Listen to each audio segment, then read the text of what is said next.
Jai Om Shpada Paramahamsa Parirjakacharya Ashtottara Shata Shishimad His Divine Grace Srila Vicharana Arvinda Bhaktivedanta Swami Jagat Guru Srila Prabhupada Ki Jai ISKCON Deputy Founder Acharya Jagat Guru Srila Prabhupada Ki Jai Jai Om Shpada Paramahamsa Parirjakacharya Ashtottara Shata Shishimad His Divine Grace Srila Bhakti Siddhanta Saraswati Thakur Maharaj Srila Prabhupada Ki Jai Ananta Koti Vaishnava Vrinda Ki Jai Namacharya Srila Haridas Thakur Ki Jai प्रेम से कहो श्री कृष्ण चैतन्य प्रभु नित्यानंद श्री अद्वैत गदाधर श्रीवासादि गौर भक्त वृंद की जय श्री श्री राधा कृष्ण गोप गोपीनाथ श्याम कुंड राधा कुंड गिरि गोवर्धन की जय ब्रज वृंदावन धाम की जय नवदीप मायापुर धाम की जय जगन्नाथपुरी धाम की जय गंगा माई की जय जमुना माई की जय भक्ति देवी की जय तुलसी महारानी की जय समावित भक्त वृंद की जय निताय गौर प्रेमानंदे All glorious assembled devotees, all glorious assembled devotees, all glorious assembled devotees. Glorious to Sri Sri Guru and Sri Balaram. Isn't somebody to start with? He ran off because the folder was empty. Huh? He ran off because the folder was empty. He was in the other, was Balaram when he went DPT. All right, there's...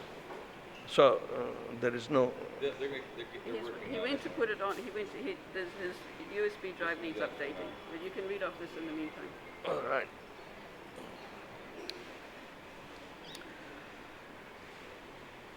This presentation has been done on the appearance day of Lord Balaram. It's taken from Sri Chaitanya Charitamrita Adi Leela, chapter number 5, and the Krishna book, the Supreme Personality of Godhead. All right. So everything has been organized and presented through the selected works and courtesy of Bhaktivedanta Book International. You just speak for a few minutes and then he'll come in a few minutes. Okay. And then we can all watch it. You just speak Uh, a few minutes about Balaram. Good.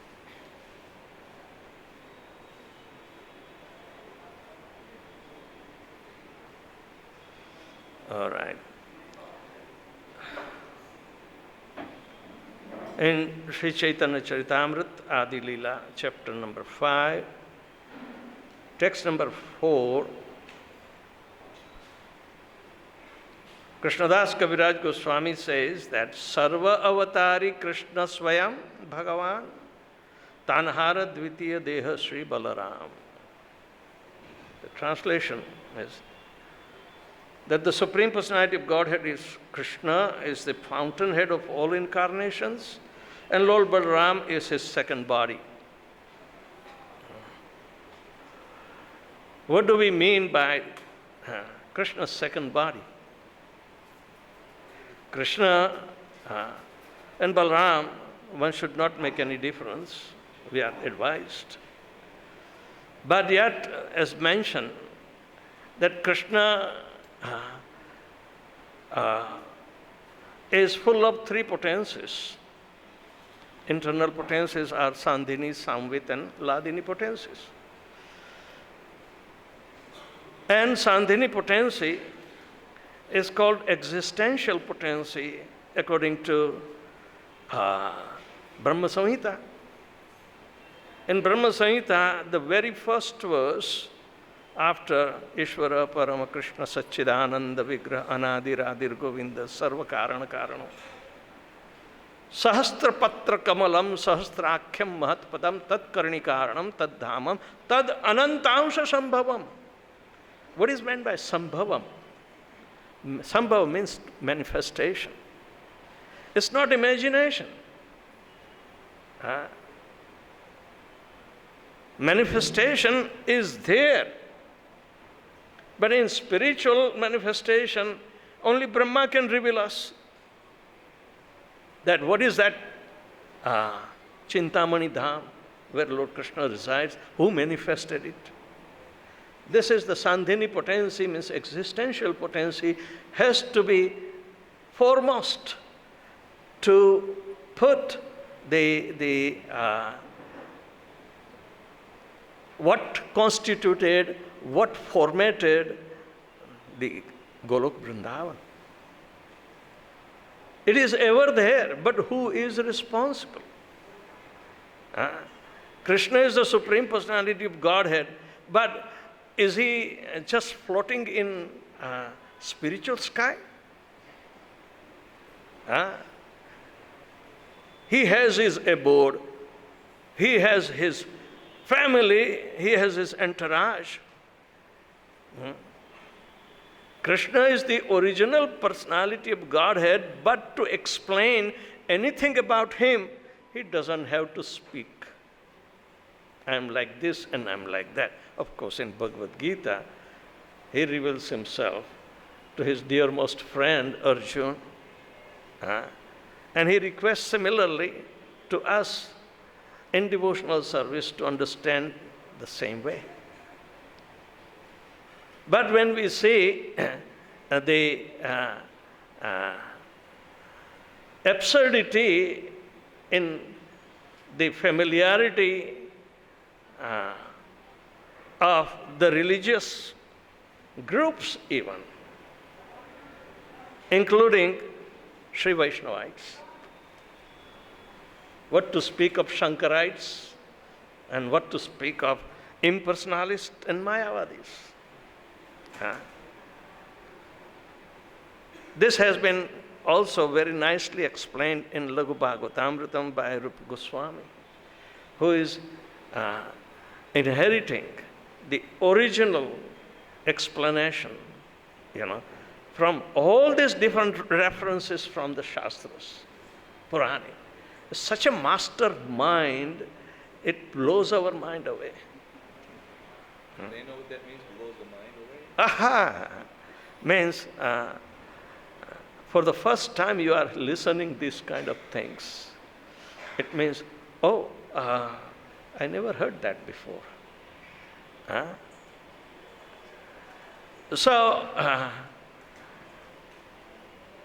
the revelations Rupa Goswami will tell that those who are of lesser category of understanding Krishna by their either speculation or by some mixed shastric evidences or this or that, most of them, they can find that he may be a very powerful personality, very extraordinary personality, but his body was made up of the three modes of material nature. Therefore, he is confined to material laws. This is very, very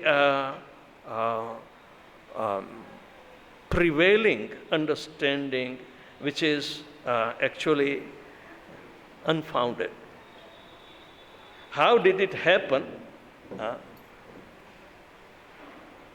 Is a question, but at the same time, since Mayavadis spread all around the world, it becomes difficult to pinpoint. But if the cradle of culture is in Bharatavarsha, the cradle of Mayavad is also Bharatavarsha. Everything spreads from here. And in the material world, the three modes corrupt our consciousness, which is pure in the beginning, and we give tainted opinions. But to prove all these things, which is either individual opinion, fantasy, or interpretations, even taking Shastric references just to give their own opinion. But the descendants of Chaitanya Mahaprabhu, there are 6 Goswamis who were empowered personalities. They are Nitya Sangis. And for those students in the line of Chaitanya Mahaprabhu, we have to understand that Chaitanya re sangi sange nitya siddha kari mane je jaye Brajendra Sutta pas. Everybody aspires to go to Brajendra Sutta. Lord Krishna. But they cannot reach. Who can reach? Those who have implicit faith that all the intimate associates of Lord Chaitanya Mahaprabhu are eternally liberated.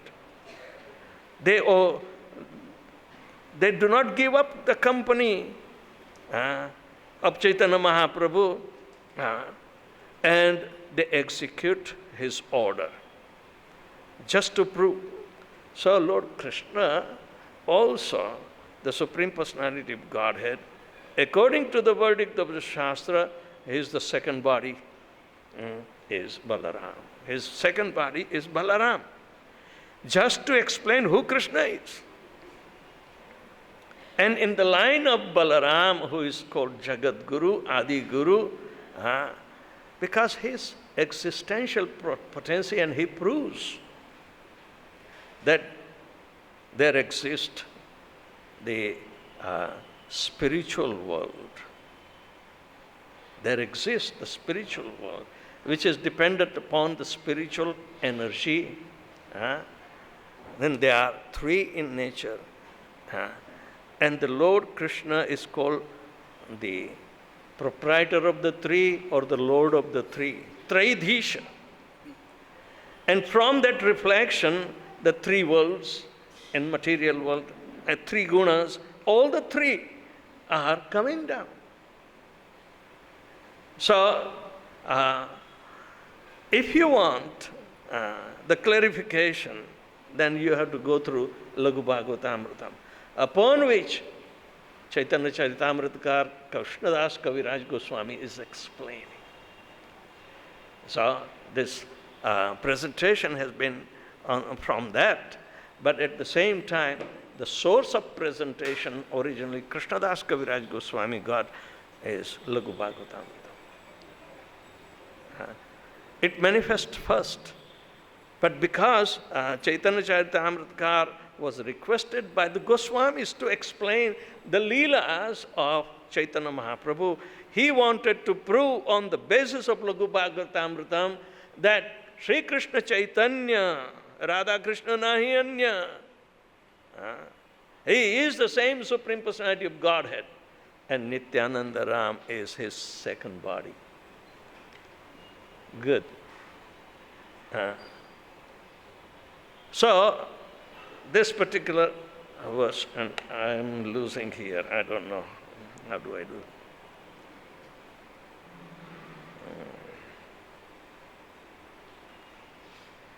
Safari cannot open the page. You lost the page.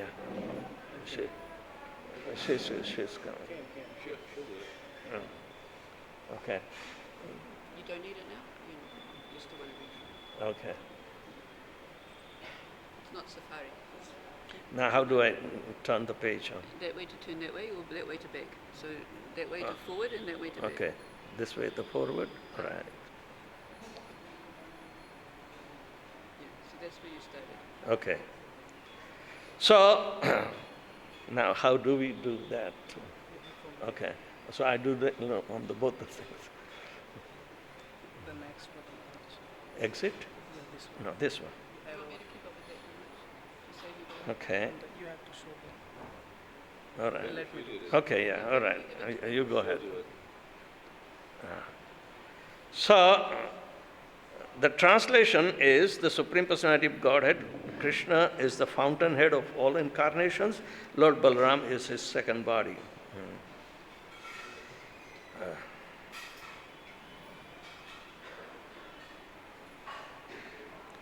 And the purport, Srila Prabhupada says, Lord Sri Krishna, the absolute personality of Godhead, is the primary Lord, the original form of Godhead, and his first expansion is Sri Balaram. The personality of Godhead can expand himself in innumerable forms that have unlimited potency, are called swamshas, and the forms that have limited potencies, the living entities, are called vibhinnamshas. Many a times, swamsha, swa means his own, Krishna's own anshas. Vibhinna means Vishishti Rupena Bhinna. Even though they are part and parcel, but they have been separated by some agency. That's called Vibhinna. So we are all Vibhinna anshas, while Krishna in his expansions are Swanshas.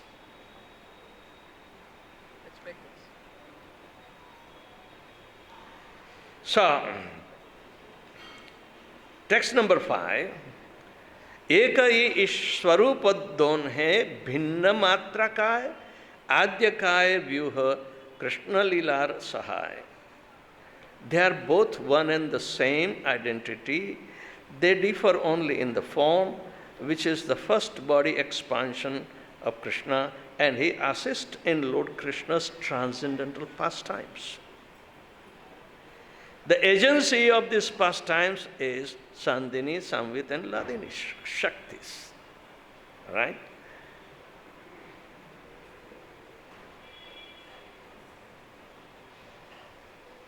Okay. Balaram is a Swansha, personal expansion of the Lord. And therefore, there is no difference in potency between Krishna and Balaram. Only difference is in their bodily structure. Structure means vyuha or color, many attributes that make something different, even the same body. At first expansion of Godhead, Balaram is the foremost assistant of Sri Krishna in his transcendental activities. The presence of Adi Guru, Lord Balaram, is to explain about Lord Krishna.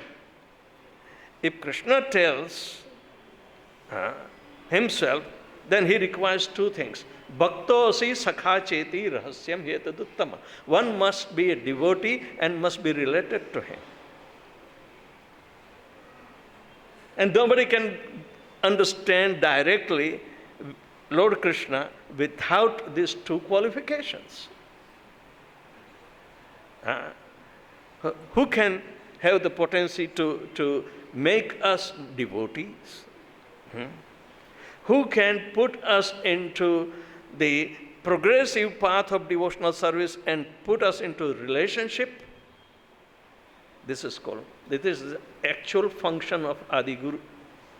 And the representative of the Guru Balaram, the disciplic succession of acharyas in our line, they also establishes in the first initiation Sambandha Gyan. Sambandha Gyan. Are we related to Lord Krishna? So, where the potency will come from? Origin is Balaram. Lord Balaram assumes 5 other forms to serve Krishna. He himself helps in pastimes of Lord Krishna, and he does the work of creation in 4 other forms called the Chaturvya, 4-armed forms known as Vasudeva, Shankarsana, Pradyumna and Aniruddha. This is also very, very nicely explained in Laghu Bhagavatam. Chaturvya. But there are Chaturvya in Golok Vrindavan also. And they help directly interfacing the relations and activities pertaining to the relations in Golok Vrindavan. From there, secondary expansions. In the Vishnu Tattva form will be there, the Vaikuntha. There are 24 Vaikunthas, but they have their own expansions also. Other expanded Vaikuntha planets are also there. So innumerable planets. But main are considered to be 24. And they are Chaturvyas. And they possess 400 forms. In Golok Vrindavan, nobody possesses 400. Only 200 forms.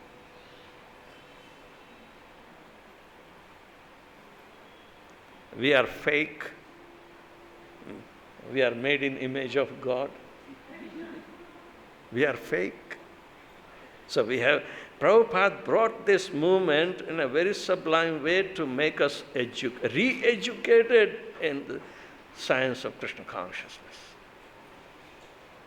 which was carefully taken away by the onslaught of the time, Kali Yuga.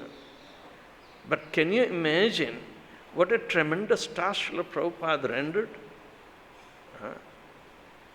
Literary, he even he does not have a conception what to do or what not to do, but he has firm faith on the order of his Guru and Krishna, and everything manifests from that.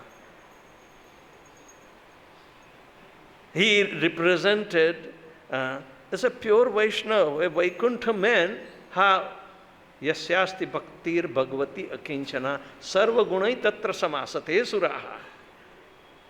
All the virtues of all the demigods are embodied in a pure devotee.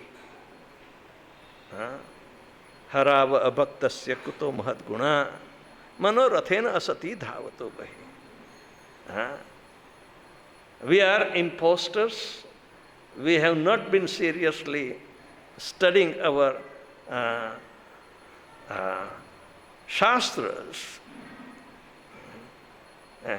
So therefore, we will not be much benefited. Chanting of Hare Krishna can give us impetus to become more serious and look into the philosophy, and then preaching. Preaching is the essence, and you will be empowered by the holy name to preach. Jara dekha tare kaha Krishna upadesh. Hamare agya guru hana tare desh.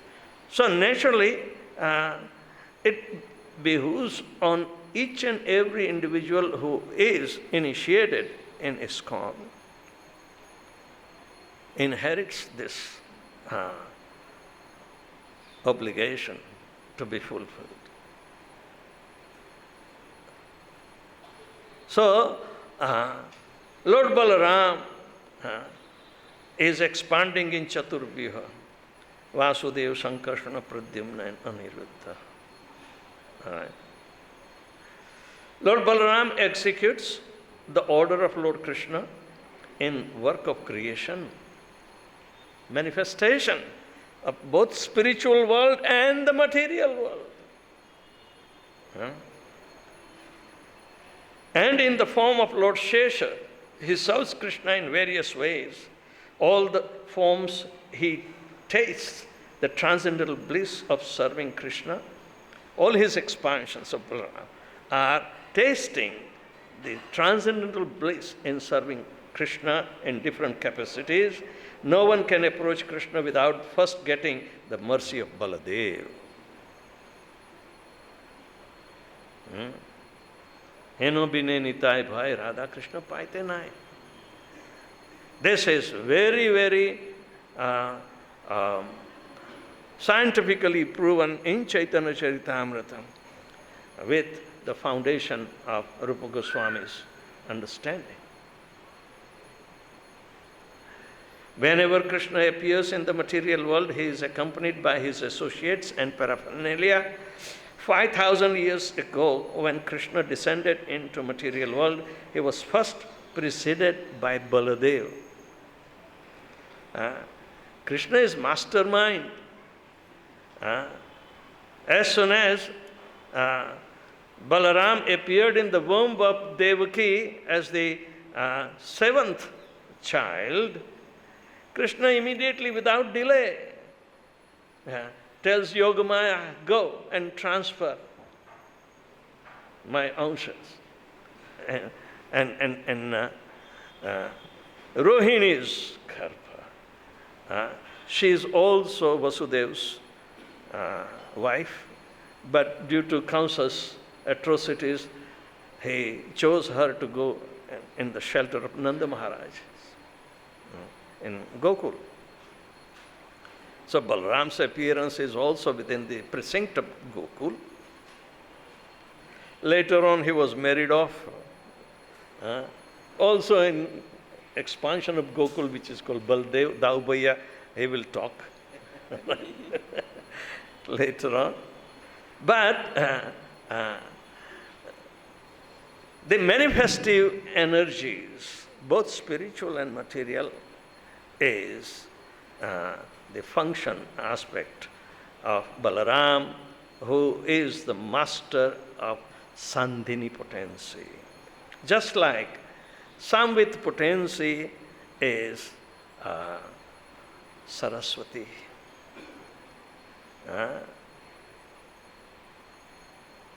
Vagisya vadane Lakshmir yaksasi vakshasi yasyaste hridaye samvit tam nashingam ambaje. I worship Lord Nrsingadev. There are three forms of Lord Krishna. They are called Purnam. One of them is Lord Nrsingadev. Purnam. What is the second one? Ramachandra. Ramachandra. And the third? Krishna. Krishna himself. Okay. So there is no difference philosophically, esoterically, and spiritual manifestation. These three forms are most worshipable in ISKCON. All right? So, whenever Krishna appears in the material world, he is accompanied by his associates and paraphernalia. 5,000 years ago, when Krishna descended into material world, he was first preceded by Baladev. When Baladev appeared as seventh child in the womb of Devaki, she could understand that this was a divine child, and this made her all the more concerned about his safety. Yogamaya, Krishna's internal potency, transferred the unborn child from the womb of Devaki to that of Rohini, one of the other wives of Vasudeva, and who was hiding from Kansa in the house of Nanda Maharaj in Gokula. Garga Muni, the venerable Kulaguru, the family priest of Yadu dynasty, revealed to Rohini that the child she was carrying was indeed that of her husband Vasudeva. At the time of the name-giving ceremony, he named the child Rama, one who gives all pleasure. Rama means one who gives all pleasure, referring to the immense strength of the child. Garga Muni predicted that he will be also known as Balaram. Bal means strength. We need strength, energy, potency to manifest something. Then knowledge is also strength. All the opulences are supporting to manifest something, even in the material world. So what to speak in spiritual world? So Balaram has all the six opulences of Krishna.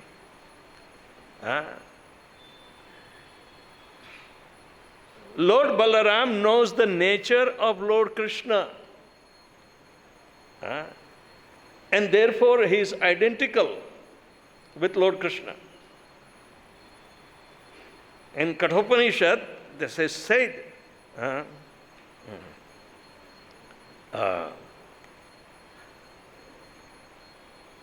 tasasya karanam karanam cha vidyate.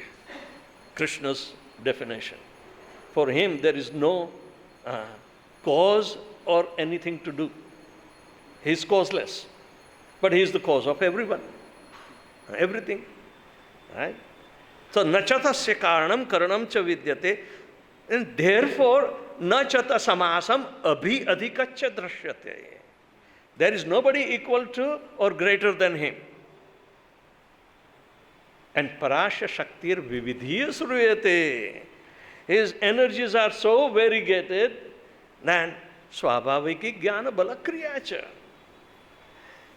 The energy is acquainted with the nature of Lord Krishna. And therefore, without telling anything or ordering any energy, they act according to his desires, automatically, swabhaviki. And that is called Gyan, Bala and Kriya.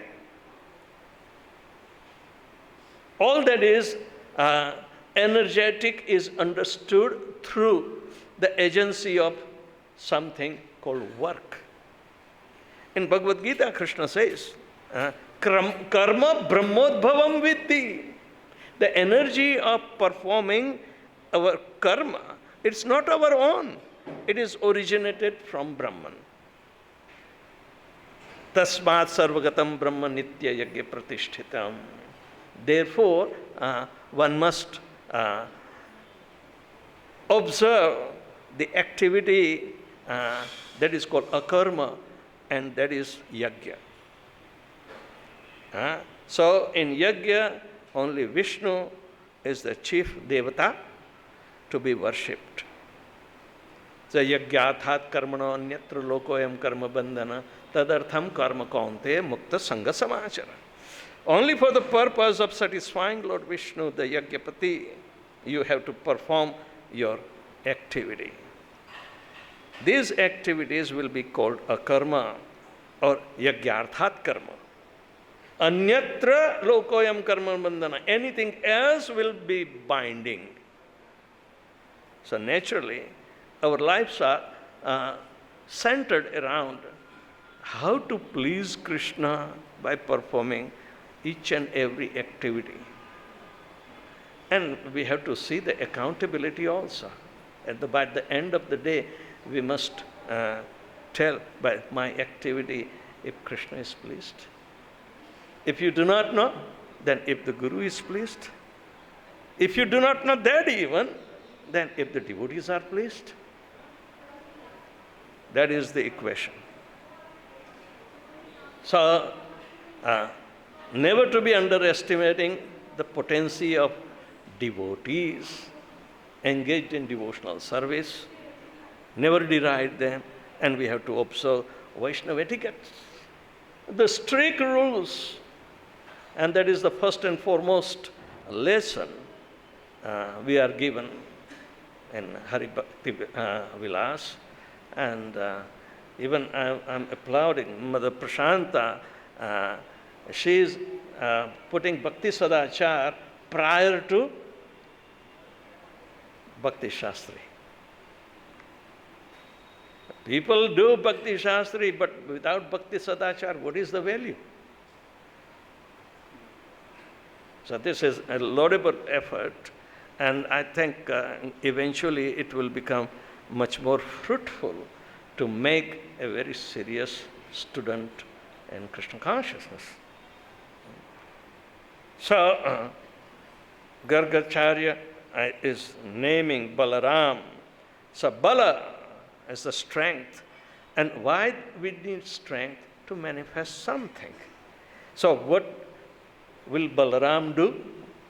He will do everything that because Krishna is the real identity and is Satchidananda Vigraha. Satchidananda, the three potencies are coming from Sandhini, Samvit and Ladini. Three gunas are transcendental. But when in the creation, Mahavishnu glances over the Pradhan Prakriti, they become opposite in Sattva, Rajan, Tamagun. Right? So, we can't understand Krishna on the basis of Sattva, Rajan, Tamagun of material nature. So, therefore, Mayavadis have to be chopped out. All right? Impersonalists, they trust only two potencies. Samvit and Ladini. No Sandhini. Impersonalists depend upon these two. And Mayavadis also take the help of it. Adi Shankara, did that. If somebody knows the Shivoham Stotram, Chidananda Rupaya Shivoham Shivoham. No Satchidananda, but only Chidananda Rupaya. Now, if Chit and Anand is going to manifest a form, that is Shivoham, Lord Shiva. Now, Lord Shiva is not a temporary identity. He is also eternal. And therefore, he is residing Kailas, which is on the other side of Viraja. His reflection to intermingle with Mother Durga, the custodian of material world, is in called Mahakalapura.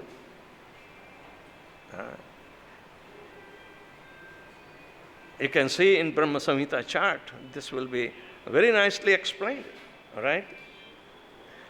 Since he was forcibly attracted from the womb of Devaki to that of Rohini, he was also be called Shankarshana, Samyak Akarshana. He was forcefully attracted.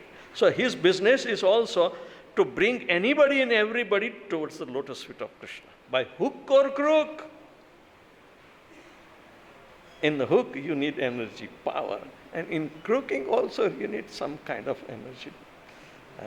Yena tena prakarena mana krishnam niveshayet. By hook or crook, just engage your mind in Lord Shri Krishna. This is Balaram's function. So, as the son of Rohini, he was known as Rohini Nandan, and as the elder brother of Krishna, he was called Dauji. Powerful Lord Balaram, in 16 years old, full of luster of youth and has fair complexion, the color of crystal. He wears a blue garment and a garland of forest flowers. His handsome hair is tied with a graceful top knot. Balaram's beauty is enhanced by earrings touching his cheeks. His face is decorated with tilaka made from musk, and his broad chest is ornamented with a garland of gunja. Balaram's voice is very grave. Don't think because he is always in intoxicated state of Varuni, he speaks in a derelict language. No, his voice is always grave. Balaram's voice is very grave and his arms are very strong, touching his thighs. Ajanu bhujam. Like that. The splendor of Balaram's transcendental form eclipses many millions of glistering rising moons, and the slightest scent of his boundless strength is sufficient to destroy many armies of demons.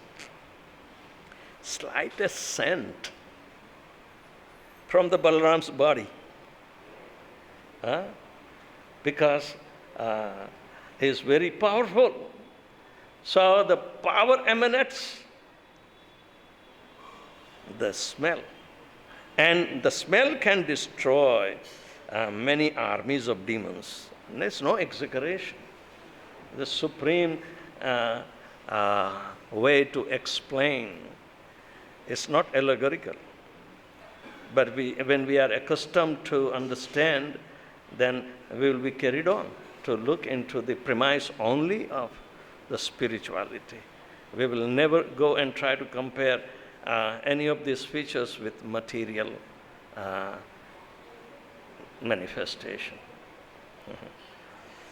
Although he knows the supernatural power of his younger brother Krishna, still out of love for him, he never leaves Krishna alone in the forest, even for a moment. Balaram is Sri Krishna's dearest friend and his greatest reservoir of the nectar, mellows of many kinds of transcendental pastimes. Then this pastimes... You're not going to be able to go through all the pastimes. Okay. You know Dhenukasur, how he was killed. Then Pralambasur is also killed. Dhenuka, I will skip. this Pralamba is also there. He became a cowherd boy, imposter. What it means that if our mind is corrupt, we will not be able to understand any of these transcendental features which are explained by our acharyas. Understanding the invincible potency of Krishna,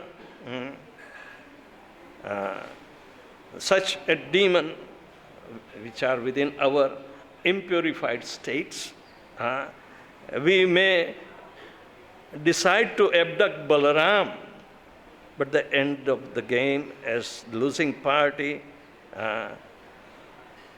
we are supposed to carry the burden of Balaram, but the nefarious desires, Balaram will crush us to death. So, better not to behave like a Pralambasur.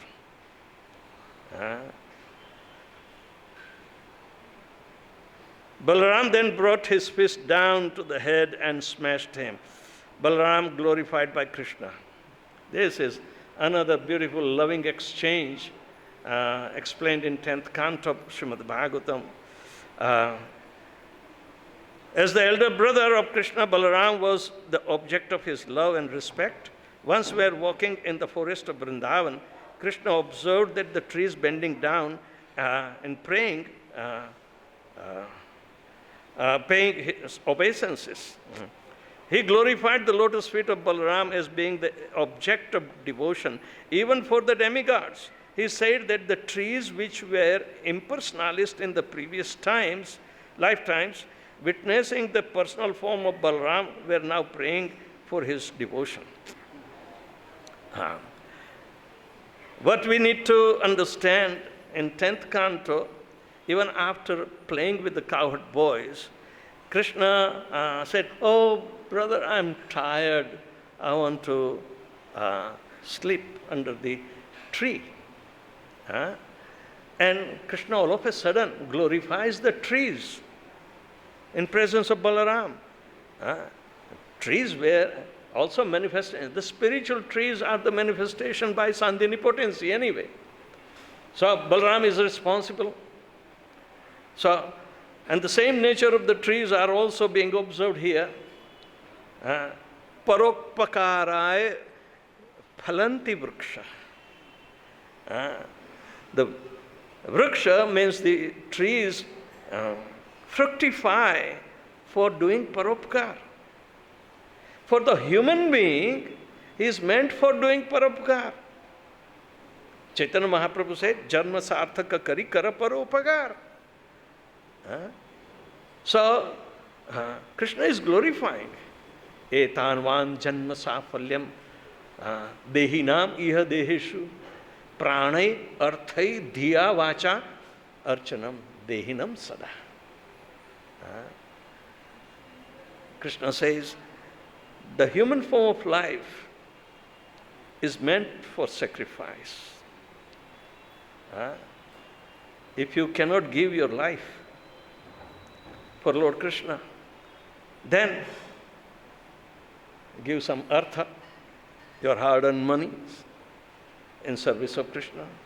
If you cannot do even that, then give your intelligence in service of Krishna. And if you say, I'm a dumb urchin, then chant Hare Krishna. Hare Krishna, Hare Krishna, Krishna Krishna, Hare Hare, Hare Ram, Ram Ram, Hare Hare. Another incident is important is Yamuna Devi chastised. Even Yamuna Devi, the dearest of Lord Krishna, she does not know the glories of Balaram. So, because she was very chaste, and she would not put any faith in anyone. But Balaram's function is to get her to surrender to Krishna. So how can he not do the function of chastising her? Huh? Because he did for the Kauravas to drag the Hastinapur, the same plow. So she was threatened and she surrendered to him. She was devoted to Krishna. But the chastity of even Lakshmi was preventing her to calm down her husband in the form of Nrsingadev. When all the devas finished their prayer and yet Nrsingadev was not satisfied, he was still in angry mood, Brahma said, Mother Lakshmi, go and satisfy your husband. My husband? Huh? She is called Shankita. She is doubtful. So how could? She did not dare even to go near. Then Brahma said, Prahlad, he appeared for you. Only you can satisfy. At the last, fine. Prahlad was ready, cool, calm, quiet, raising his hand to garland the Lord, and immediately fell down at the lotus feet. Nobody fell. All the demigods did not fall at the lotus feet. They just stood up in the hand with prayerful mood. That's about it. Prabhupada said, look, a pure devotee like Prahlad is the leader of all the demigods. Yasyasti bhaktir bhagavati akinchana sarva gunai tatra samasate sura. This is the example. A pure devotee. Why do we worship Srila Prabhupada in front of the Lord? Is exceptional. Never underestimate the potency of Srila Prabhupada. From zero to everything he has given in our hands. So you can imagine what is pure devotion.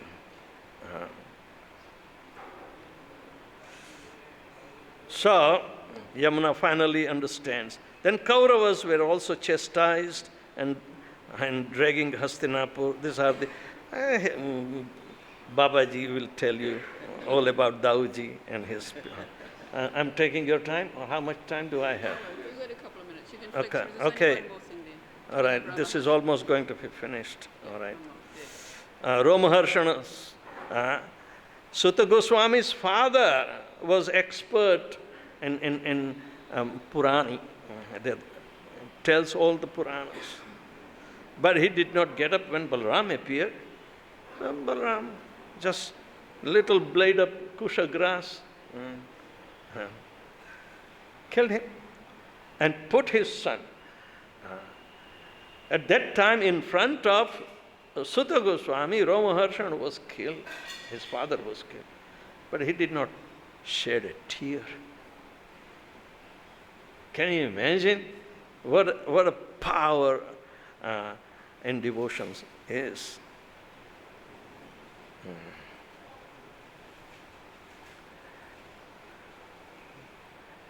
So, Just the mercy of Balaram. mercy of Lord Balaram. Lord Balaram exemplifies the service attitude to Krishna. His only mission is to please Krishna by rendering service to him. Whether it is in the creation of the material worlds, maintaining the spiritual worlds, or as his personal paraphernalia. Lord Balaram is eternal companion of Krishna. He came as Lakshman with Rama, and later as Nityanand Prabhu with Chaitanya Mahaprabhu. Jai. He is the original spiritual master. Anyone desiring to make spiritual progress must first get the mercy of Balaram. Lord Balaram ki. Bolo Sri Dauji Maharaj ki. So first of all, we want to thank Maharaj for such a wonderful learned presentation about Lord Balaram. So, well, very deep. We thank Maharaj very much for this wonderful presentation. So we'll start with a little Brijbhasa song that mentions Krishna's or mentions Balaram's name. Because as we just heard, he's the elder brother. So elder brother in Brijbhasa we call Dao. So Balaram became Daoji.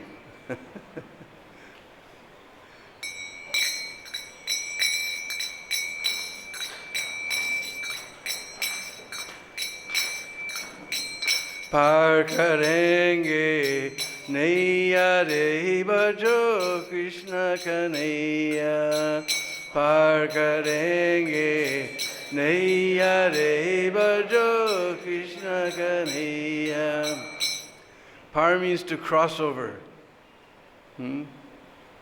Just like now Delhi's expanded on the other side of Jamuna, so they call Par Jamuna on the other side. So we're going to cross over this great ocean of material existence, singing the name of, our boatman is singing the name of Krishna Kanhaiya. Par karenge naiya re bajo Krishna Kanhaiya. Par karenge naiya re bajo Krishna Kanhaiya.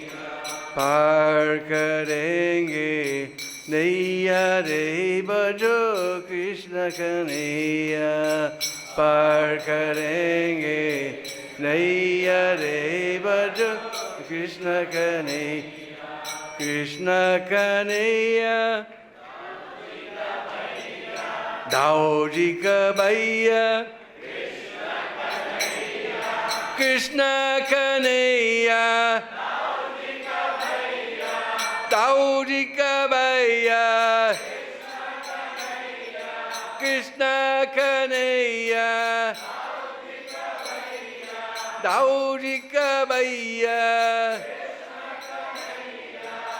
पार करेंगे नैया रे बजो कृष्ण कन्हैया पार करेंगे नैया रे बजो कृष्ण कन्हैया पार करेंगे नैया रे बजो कृष्ण कन्हैया पार करेंगे नैया रे बजो कृष्ण कृष्ण कन्हैया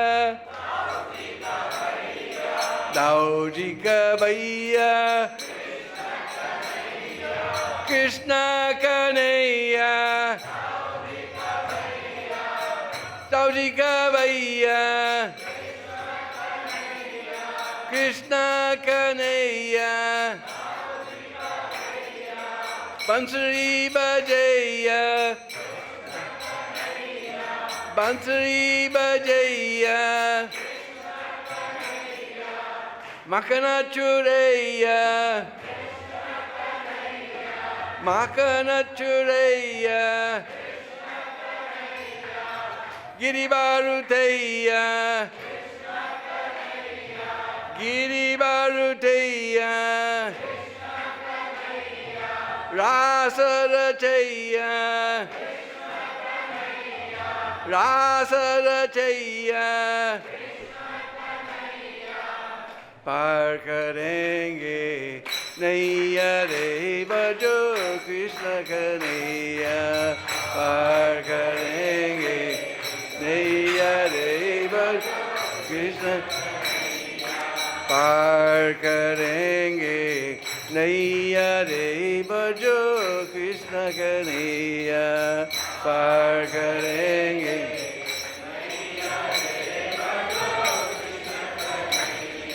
कृष्ण कन्हैया दाऊ जी का भैया कृष्ण कन्हैया दाऊ जी का भैया कृष्ण कन्हैया दाऊ जी का भैया bansuri बजैया bansuri बजैया Makana Chureya, Makana Chureya, Giri Baruteya, Giri Baruteya, Rasa Rajaya, Rasa Rajaya, पार करेंगे नैया रे बजो कृष्ण कन्हैया पार करेंगे नैया रे बजो कृष्ण पार करेंगे नैया रे बजो कृष्ण कन्हैया पार करेंगे नैया रे बजो Krishna Krishna Kanhaiya Lal ki, Bolo Sri Daoji Maharaj ki. Hare Krishna. Om Agyana Timarandasya Gyananjana Shalakaya Chaksurun Militam Jena Tasmai Sri Gurave Namah Sri Chaitanya Manubhistam Stapitam Jena Bhutale Swayam Rupa Kadamayam Dadati Svapadantigam Aradhanastrandan Dairidam Yache Puna Puna Srimad Rupa Padamujo Dulisyam Janma Janmani Jai Sri Krishna Chaitanya Prabhu Nityananda Sri Advaita Gadadhar Srivasadi Gaura Bhakta Vrinda Hare Krishna Krishna Krishna Hare Hare Hare Rama Rama Rama Hare Hare. And Garga Samhita is a beautiful prayer and praise of Lord Balaram. Shanka Kunendu Svedanga Baladev. Shanka Kunendu Svedanga Baladev. Shanka, of course, we know means conch. So Balaram, he's white like the conch. Kunda, just like in the summertime, we get these wonderful little mogra flowers. We make so many beautiful, all over Braj right now, so many beautiful flower palaces are being made with this jasmine flower, this mogra flower. But in the winter time, there's no jasmine, no mogra. This beautiful white flower called kunda appears. A little bit of pinkish highlights. So Balaram, he's white like that kunda flower that comes in the winter time. Shankakun Indu. Indu is another name for the moon. Unfortunately, there's so many clouds. There's beautiful full moon tonight. Unfortunately, because of the clouds, we're unable to see. But Lord Balaram, he's white like the full moon. Shankakun Indu Swedanga. Swet means white. Anga is, of course, limb. Balaram's limbs are all white.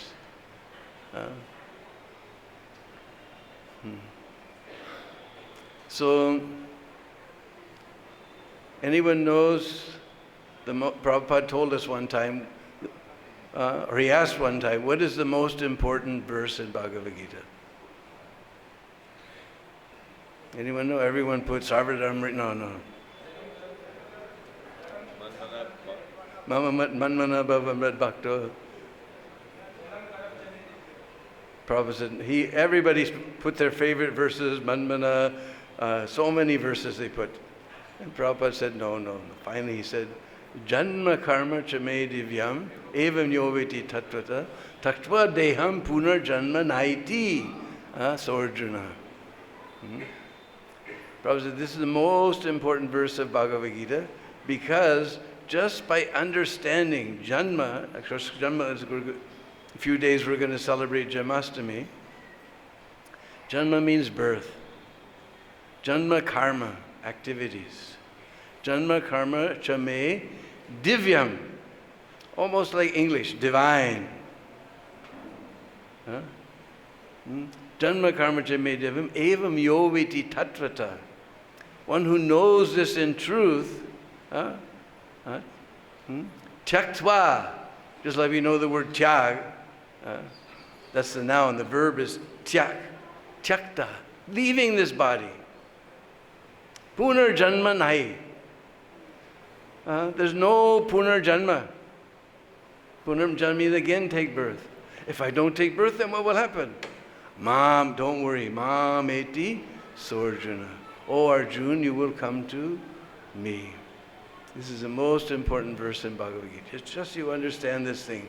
Krishna's birth and activities are divine.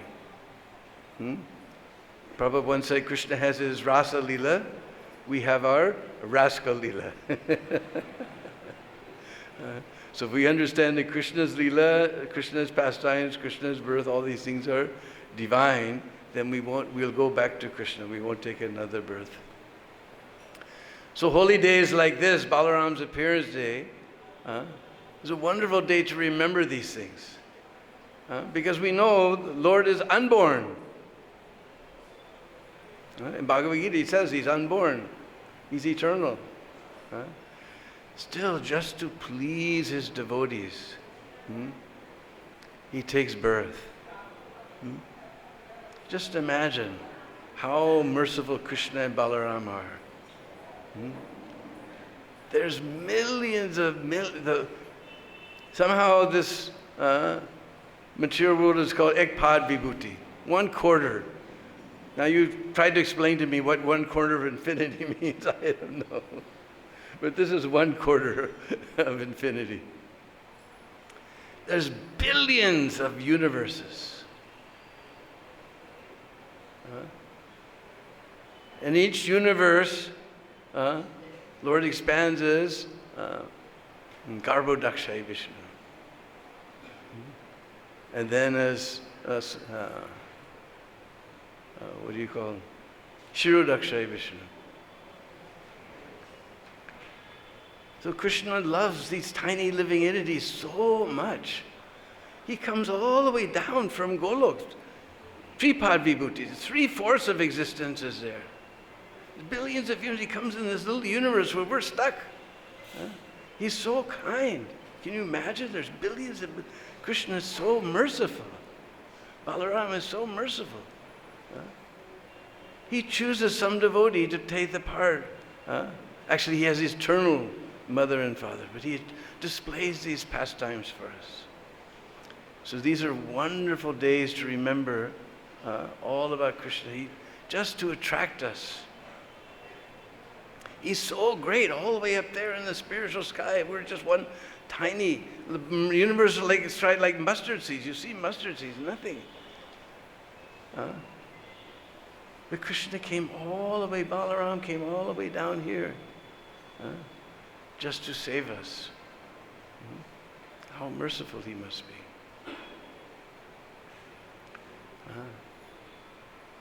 So he gives a chance, he tries to attract us. Just like I was listening to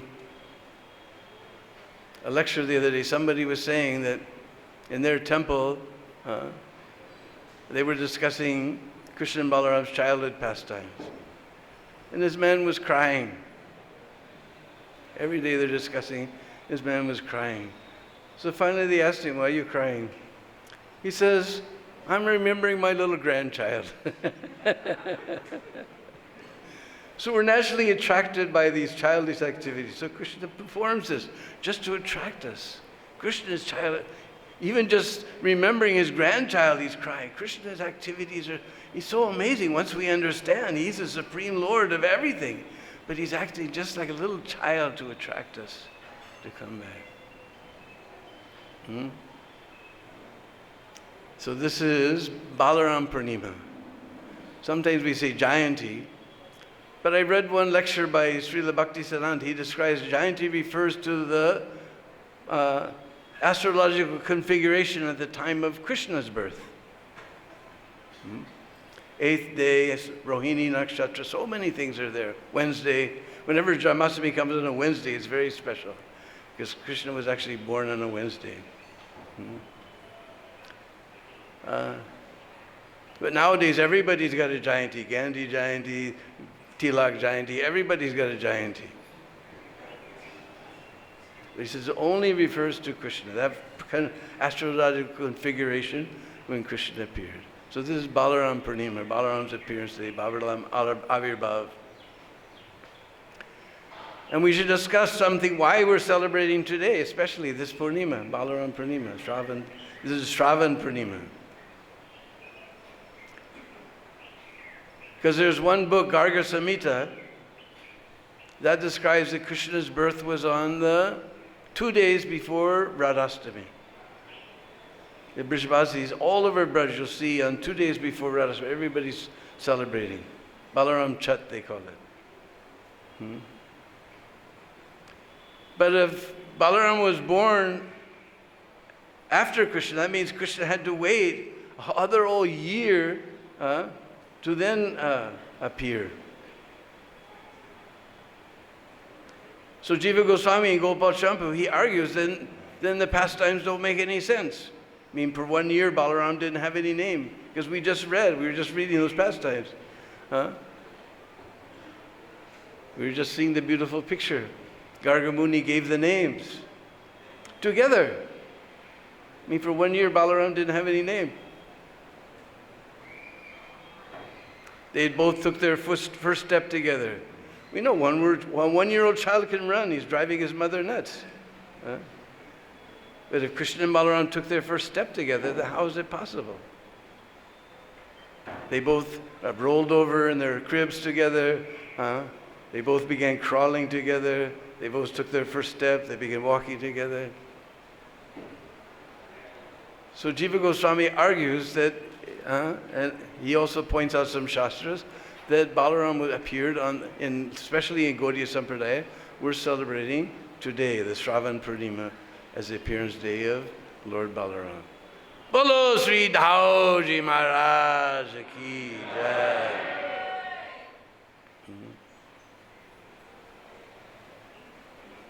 And we heard something about Balaram's appearance. We know, actually, just like we've also heard that actually Krishna appeared in Gokul. He did not appear in Mathura. That was Vasudeva. Same way, Balaram, he doesn't appear outside of Braj. That was Mahasankarshan, who appeared in the womb of Devaki. And Rohini, when she was pregnant, she was sent to Braj for protection from Kans. And already within her womb was Baladev, we just read all about the second expansion of Krishna.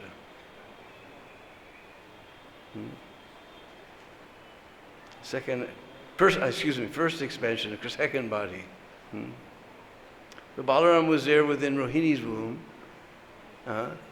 And that's Mahasankarshan. He merged into the body of Balaram. So Balaram, he also, of course we know that he appears, but he was never outside of Braj. These are expansions of Krishna who go to Mathura and Dwarka. So that seventh womb of Devaki, everybody understood that it was miscarriage. And Balaram was there in the womb of Rohini. So therefore they're both appearing 8 days apart. So all the pastimes make sense. If they walk, they had their name-giving ceremony together, walking together, everything together. They're just 1 week apart.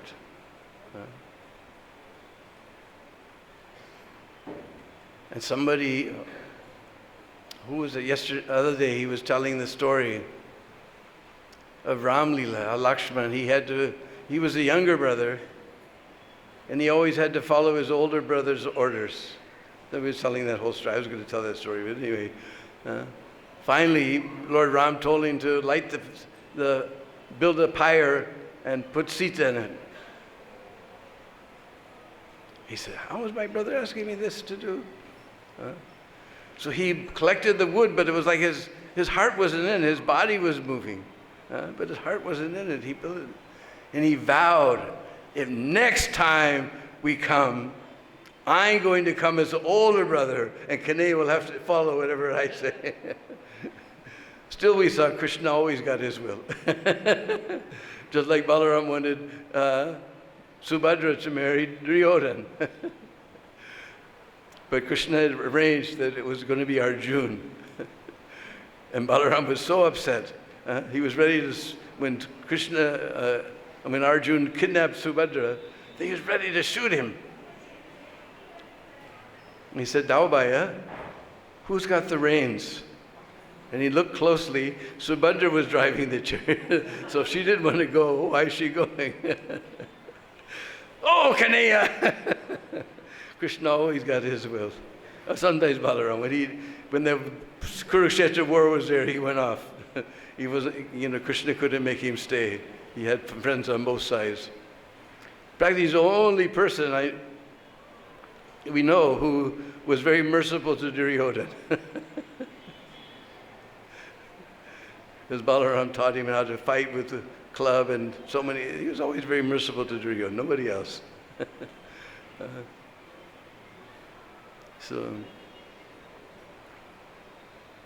anyway, it's very interesting in Gopal Shambhu's described that when Balaram appeared from the womb of Rohini in Braj, he was totally inert. That's what we see as soon as a child is born, at least it cries, moves its hands and legs and like that. Nothing. Just dull, jar. But whenever he comes on the lap of Yasoda, where Krishna is already lying in Yasoda's lap, in Yasoda's womb, then he becomes lively, begins to move his hands and legs and smile and everything. And as soon as Rohini takes him back, so for 1 week he was like this. Then finally he appeared. And it's very interesting. One time we were very fortunate.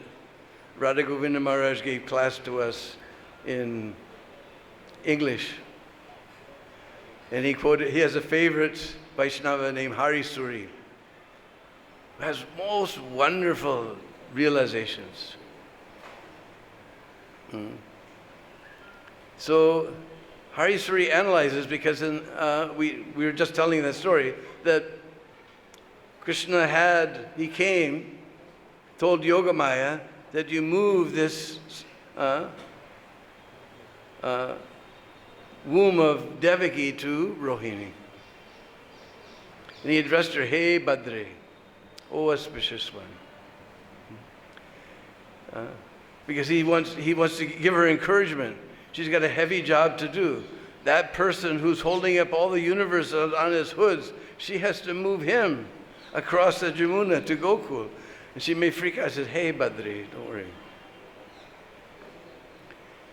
And then Krishna gave all the names. He said, because he is attracted to the womb of Rohini, he'll be known as Sankarshan. Because he'll be very strong, he'll be known as Balabhadra. And because he'll give pleasure to all his family members, he'll be known as Ram. So Hari Suri analyzes this, that we may get some doubt that Balaram is appearing as the older brother, and Krishna is appearing as the younger brother. And we all know Krishna is two Bhagavan, Krishna is the Supreme Personality of Godhead, but Balaram's playing the part of the older brother, so maybe he's the Krishna's two Bhagavan. We may get some doubt. So just to alleviate our doubts, relieve our doubts, Krishna gave all the names of Balaram. Because somebody who's in a superior position, he always gives the name to the child, right? The grandfather, grandmother, auntie, uncle, at least father and mother, they give the name. They're superior persons. So Krishna gave all the names, just so we won't have any doubt who's the Supreme Personality of Godhead. Krishna is Tu Bhagavan Swayam. So then, Krishna and Balaram had so many wonderful, first, let's say one thing, There's one beautiful, just like Maharaj got these verses from Chaitanya Charitamrita. Chaitanya Charitamrita, the first 14 verses, you should study these verses. These are the most amazing verses in Chaitanya Charitamrita. And verse number 7, Sankarshana karna toi shai garboda shai cha payobdi shai sesascha yasyam sakalasa nitya nanda kirama sharanam mamastu. Who is this Balaram? First he appears as Sankarshan. We're hearing about Mahasankarshan, and we heard about this Chaturvyuha. He expands as these four, Vasudeva, Sankarshan, Aniruddha, and Pradyumna. Then again expands, and then from that Sankarshan, in the Chaturvyuha, comes Karnadakshay Vishnu. Shesas Karna Shayi Toi, that Mahavishnu, Karnadakshay Vishnu. From his, so many universes coming from his pores. Then Garbhodashayi. Then comes the Garbhodakshay Vishnu, who lies in the ocean of each universe. All the Garbhodakshay Vishnus. Payo, payas means milk, so Payobdashadi Shayi. That Shirodakshay Vishnu expands from him. And then from him expands Shesha. These are all expansions or partial, plenary expansions of that Nitya Balaram, Nityananda Balaram. This is Balaram. As Maharaj so very eruditely explained to us, who is Balaram? This is Balaram. So then these two boys, they had so many very attractive pastimes. They were crawling together. They would, both of them would grab onto the tails of the cows and be dragged through the cow dung and mud. This all charmed their mothers very much. So many wonderful pastimes. Krishna and Balaram. Then there's two special pastimes in Braj. One time, the boys were playing in Bhagavad-Gita. Maybe in the section of Bhagavatam we're in right now, everyone's going to hear it. They were playing in Bhagavad-Gita. And one of the cowherd boys, his mother had kept him home that day. So one asura, he took the form of that cowherd boy.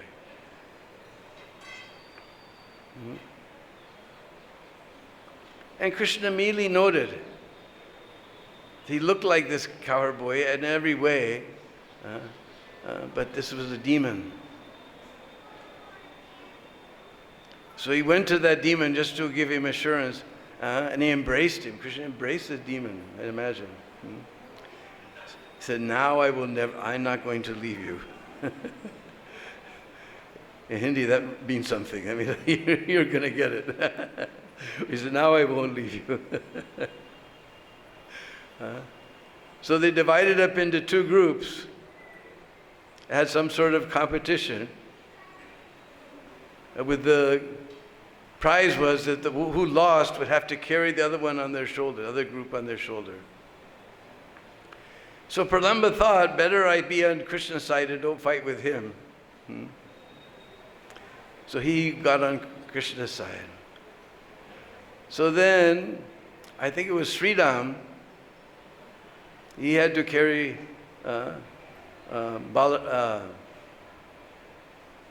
he was on Krishna's shoulders. Sridham was on Krishna's shoulders. And then Pralamba, he selected Balaram to ride on his shoulders. So the boys were all dancing around with the other boys on their shoulders. And suddenly this one cowherd boy with Balaram, he began to go off into the forest. And Balaram thought, why is this cowboy boy going so far? And when they were out of sight of everyone else, then suddenly he changed into this gigantic form. Huge form with golden helmet and glittering golden ornaments and everything. Huge form. And Balaram said, my, this cowherd boy, he's changed in every aspect. He realized this was a demon. So Balaram swung his arm around and pow! Hit him right in the face. And he fell down dead. Blood was coming from his mouth. He was like a huge mountain. And this was like molten manganese flowing from the mountain. And all the cowherd boys were very happy. They all said, sadhu, sadhu, sadhu, sadhu. They're very happy. Now, who was this Palambasura before? In Garga Samhita, we find out all the previous histories of the demons. Actually, he was a real nice guy. There's two Gandharvas named Huhu and Haha. Huhu and Haha. They come up quite often in the Shastra. So Huhu had a son named Vijay. He was wandering around. Now, Kuvera, we were just hearing all about Kuvera for 1 month, I think. Anyway, Kuvera, he had a beautiful garden. He planted so many flowers in that garden. Somebody stole some of his flowers. Kuvera became very upset. He said, if anybody comes here and steals my flowers, he'll become a demon. I curse him to become a demon. So Huhu's son Vijay, he is wandering around, singing, because the Gandharvas, they all like to sing. And he saw this beautiful garden, he saw these beautiful flowers. So he picked some flowers. Immediately that curse came upon him. Then he fell at the feet of Kuvera. He said, yes, you'll become a demon, but in the end, Lord Balaram will come and liberate you. In the end, you'll become and liberate you. Another special pastime we saw here was Dhenukasura. Now this pastime happened in Talavan, just a little ways beyond Madhuvan. There's a village road. It's a little ways beyond. Sometimes we just walk there. It's so nice. Otherwise, the buses have to go way around to the Delhi highway, then out to the highway to Jaipur, Bharatpur, and they finally come to Talavan.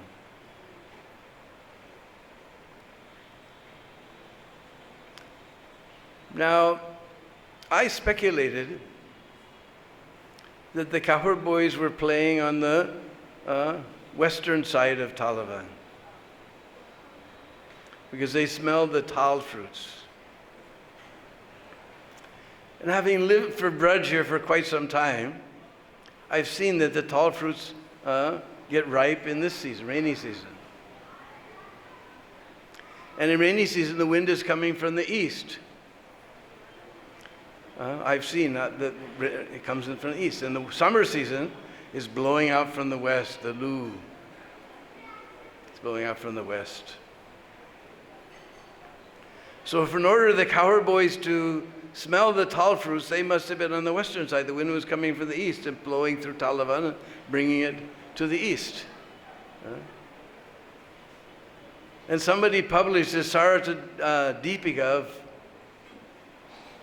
Bismillah Chakravarti Thakur, and there he describes that the cowherd boys were coming from the western side, from Govardhan, because the tall fruit wind, the wind of it was blowing from the east because it was rainy season.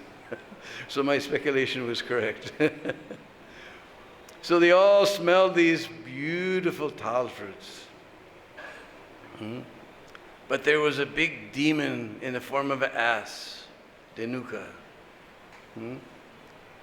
with all his ass-like demon friends. And he never let any Brijbasi or Vaishnava or devotee, anybody taste these fruits. He was guarding this forest, collecting all the tal fruits, sending them to King Kans, and whatever was left over, he and his friends were enjoying. So nobody ever took, no Brijbasi ever took these fruits. But you know, when you're playing, you become very hungry. So the cowboys, and I've seen in Braj, they're hungry 24 hours a day, Brijbasi boys. Oh, Krishna and Balaram, so sweet fruit, smell is coming from Talavan. But we can't go there. Please make some arrangement. So Krishna, he looked at Balaram. As we'll tell you in a minute, he can't kill this demon. Krishna can't kill this demon. So he looked at Balaram. Balaram understood. So he went inside Talavan, and he took a tal tree. If you want to see a tal tree, if you want to see tal fruits, maybe they're there. You go to Gokulananda temple, Radha Gokulananda. When you're going in, on the left side there's a tal tree. Otherwise, if you go to Talavan, there's only about 3 left in Talavan. It used to be a whole forest, Talavan. But Radha Gokulananda, you can see a tal tree. They're shaped like barrel-shaped eggplants. They're purple like that, also violet color like an eggplant. And then gradually they turn bright purple with little purplish highlights.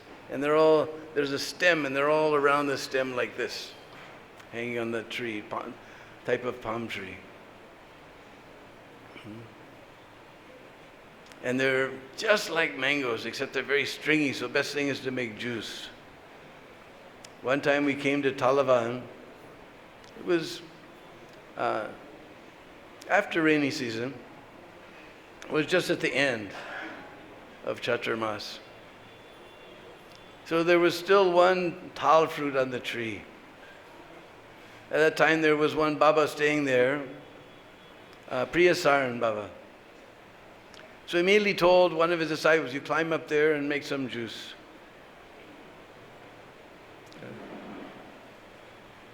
So they brought that tal fruit down, they made juice, and they began to distribute it to the devotees. And devotees were dumping out all their bishlahari, waves of poison, bishlahari, and filling it up with tal juice. Everybody all enjoyed tal, nice fresh tal juice.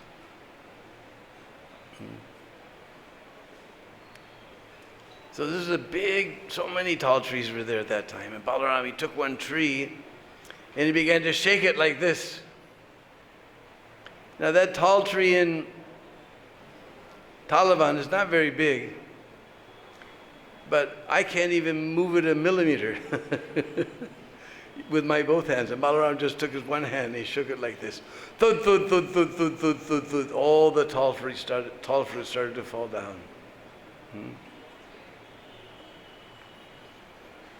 And you've seen asses, they have big ears. So Dinukasuri heard this. Somebody's stealing our tal fruits. And he came running.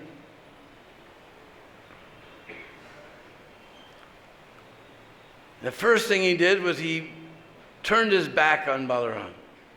In front of the spiritual master of the deity, we should never turn our back. That's why we have signs all over the so everybody likes to come right in front of the Lord. But this is a big offense to put your back to the Lord.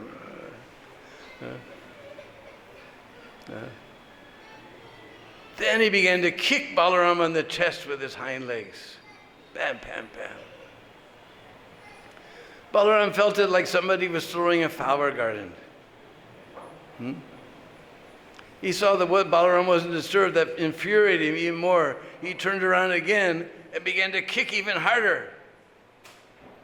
And Balaram said, all right, enough of this guy. he grabbed him by his hind legs and swung him around and around and around and around and around and threw him into the top of a tall tree. He hit that tall tree. That one fell over. It hit another one. That one fell over. Hit another one. That bop, bop, bop, bop, bop, bop, bop, bop. All the tall trees like dominoes. Bhagavatam says it's like a hurricane and going through the forest. All these tall trees came crashing down. Then all the other demons come. Ass demons. Now Krishna could get into the fight. So Krishna came and Balaram came and they were throwing all the ass demons up into the tops of the tall trees. And, I forgot one part. When Balaram swung him around, his soul came out of his body and was hovering there in the air and then merged into the body of Balaram. All the demons, they were throwing them in the tops of the trees. And Bhagavatam describes, it looked like so many different clouds. You know, asses are, some are gray, some are white, some are blackish, dark gray. It's like so many different colored clouds were in the trees. Of course, that time it was a big bloody mess. So that day the cowherd boys didn't take any fruits. Just the Pulindas, all the Aborigine people who were living in the forest, they would take those fruits. But it was rainy season, so after a while, everything was washed away. And the cowherd boys used to come and enjoy tal fruits to their heart's extent. And Kansa realized no more tal fruits is coming from Talavan. He became very upset. Now, who is this demon and why Krishna can't kill him? He was one descendant of Prahlad Maharaj through Bali Maharaj. His name was Sahasik.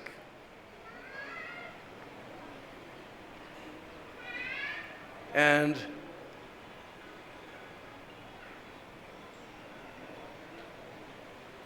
he was enjoying in Nandankana, the forest of the demigods, with so many women, just like our Nalakuvera and Managri, we just heard all about.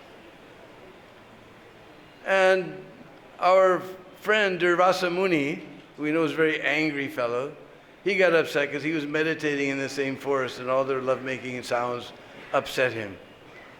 So he came there, you're just like an ass. So you ass-like person, you become an ass.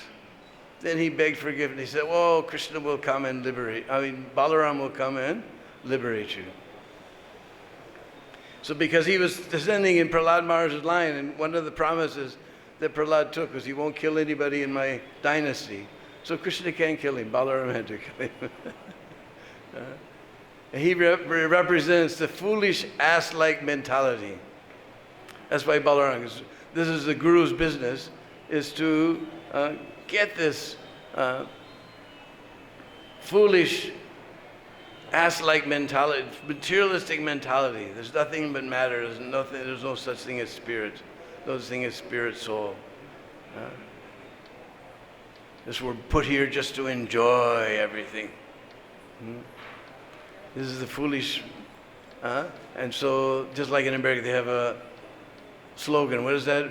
Work hard and enjoy hard. Just like the foolish. He works hard all day, carrying heavy loads. Not even his loads. It belongs to the construction people. He's carrying sand. He's carrying bricks. He's carrying bags of cement. Sometimes laundry. Huge bags. And he's thinking, if I don't work hard, how will I enjoy?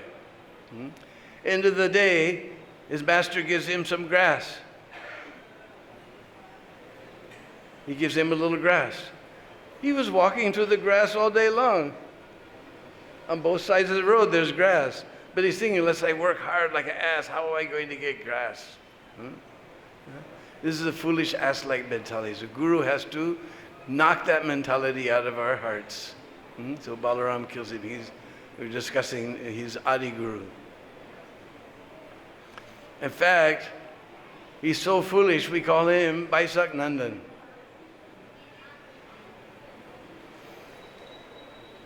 Baisak Nandan. The Vaisak is that's the beginning of the hot season. Very hot and dry. So there's no grass anywhere. Only a little bit here, a little bit there. And the ass goes out. He finds a little grass here. He finds a little grass there. He finds a little grass there. He looks back and he says, wow, I walked so far. I must have eaten so much grass. And he becomes very happy. And we see happy people like our Sarvabhaum, you know, very jolly. They become jolly people, they become very heavy. So he becomes fat. Everybody else is suffering. He's Vaisak Nandan. He's very happy in the hot season. Then rainy season comes, the grass is everywhere, and he's eating, and he doesn't move from that spot. And he looks back and he says, I didn't go anywhere. I didn't eat anything today. And he gets worried. And we see worried people, they become very skinny like that. So he represents this foolish ass-like mentality that has to be kicked out by the spiritual master. Oh, and the Bhaktivinoda Thakur has given the meaning of all these demons. That Pralambasura, he represents this cheating and profit, adoration, and distinction. And this cheating mentality, to pretend to be a devotee, but to be into profit, adoration, and distinction, which takes us away from devotional service. So Pralamba took Balaram away from all of the devotees, like that. So he represents this demon, which has to be destroyed by the spiritual master. And we'll discuss something. We heard that Balaram carries a plow, and in English we say a club. The actual word is mushal. Now, English can't deal with, it's not a very transcendental language. It can't deal with this language. Sometimes you see here, some days, Balaram with his mushal. It's shaped like a big, fat, pregnant American baseball bat.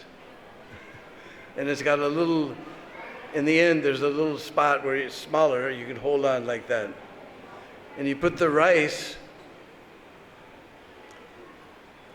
into a depression in the ground, very hard ground. And you beat the rice like this, the fresh rice with the husk. And the husk comes off. This is what a mushal is. That's why Balaram has his mushal. Because the husk means the useless part. We want the sar, we want the grain. That's the sar, that's the useful thing. And the husk is useless. Useless means unart. So Balaram's actual weapon, at least in Braj, he knows the other one, but in Braj his weapon is this mushal.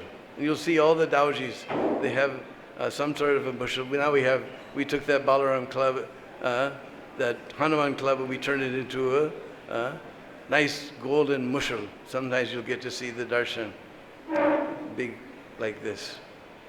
Because Guru's business is to get rid of all our anarts from our heart. Get rid of all the anarts. Balaram's other weapon is a plow. The plow is for plowing up the earth and making it suitable for the seeds to sprout. Just like we see at the end of the end of the summer season, Vaisak,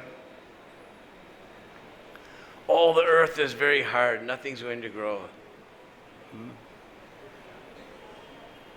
So I've seen the farmers. They used to have bulls, but now they have their big tractors. They come and they plow up all that earth just before the rainy season to make the earth proper for the seed to come. So we want that bhakti lat. Our heart is very hard and dry. So Balaram comes with his plow to plow it up, make it nice and soft for that bhakti lata beej to come. Then I see in the farmers, they do the plowing themselves. Then for planting the rice, they just have some cheapo hired labor, especially from Rajasthan. I was wondering why Rajasthan? Because Rajasthan's dry place, there's no rice growing there. So I asked one of the workers, he said, Baba, this teaches everything. So they're all standing in the hot sun, their feet are in the water, the skin between the toes begins to rot and everything, and they're planting this rice. And it's funny, because you think they just, go and, like wheat, you just put it in the ground and it grows. But if you watch what they do with the rice, first they have a little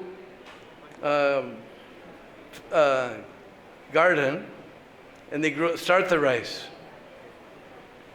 It's all close together. Then they rip it out of the ground like this and tie it, and they throw it in the back of the truck. Why all this trouble? You rip any plant out of the ground, it's going to die. They rip it out of the ground. They tie it like this with another rice plant. They throw it in the back of the truck. Then they go in the field and they throw these bundles through the air like this. Now you think the plant's going to die. And then they break those bundles and boom, boom, boom. They force them all like that. I said, why don't you just plant it like wheat? He said, well, if you don't do that, you only get 1/3 the harvest. It has to go through all of this. So sometimes we go through a lot of troubles in our life. That's just to make us proper so that the bhakti beej will grow very nicely. Bhakti beej will grow very nicely. So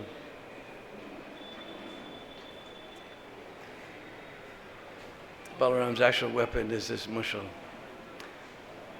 So now there's going to be a wonderful abhishek of Krishna and Balaram, and then there's a feast at 1 o'clock for all the devotees. Anybody has any questions? So Balaram was also from Yashoda and Vasudeva, then was transferred to Rohini, right? That Balaram was originally from Yashoda. No, he was in Rohini's womb. When he sent her to Braj because she was pregnant. So he sent her to Braj. So the embryo in her womb was merged with the one from Devaki's womb. Okay?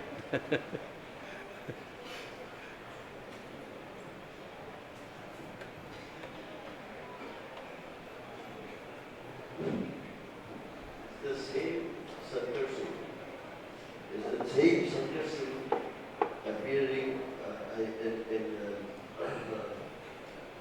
Chaturmuha Sankarshan. Is the same Sankarshan of like Balaramji? Is the same Sankarshan? Sankarshan is an expansion of Balaram himself. We just read Sankarshan, Karna Toyi Shai. First comes Sankarshan, then Karna Dakshay Vishnu, Garbha Dakshay Vishnu, Shir Dakshay Vishnu, Shesha. All these expansions are coming down from Balaram. He's the origin. So Mahasankarshan from the spiritual sky was in the womb of Devaki, and he got merged with that original Baladev that were just Maharaj so nicely glorified in Rohini's womb.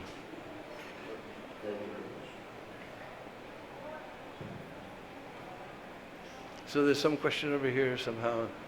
Get back to Mike over there.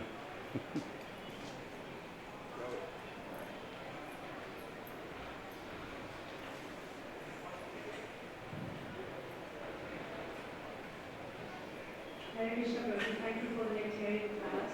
I always wanted to know what is the difference between the two Chaturvyuhas. So one comes, then Narayan comes, then there's a second Chaturvyuha. So is there any difference in their qualities between the two? We're going to have to go to the spiritual world. I don't understand all this spiritual technology. I just read in teachings of Lord Chaitanya about these things. But anyway, there's one Chaturvyuha, and from that it spans another one, and then from him comes Karna Dakshay Vishnu.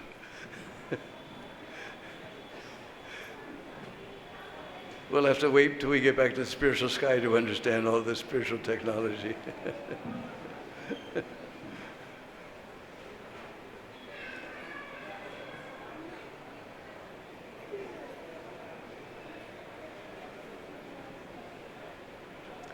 Okay, Bolo Sri Dhaoji Maharaj ki jai.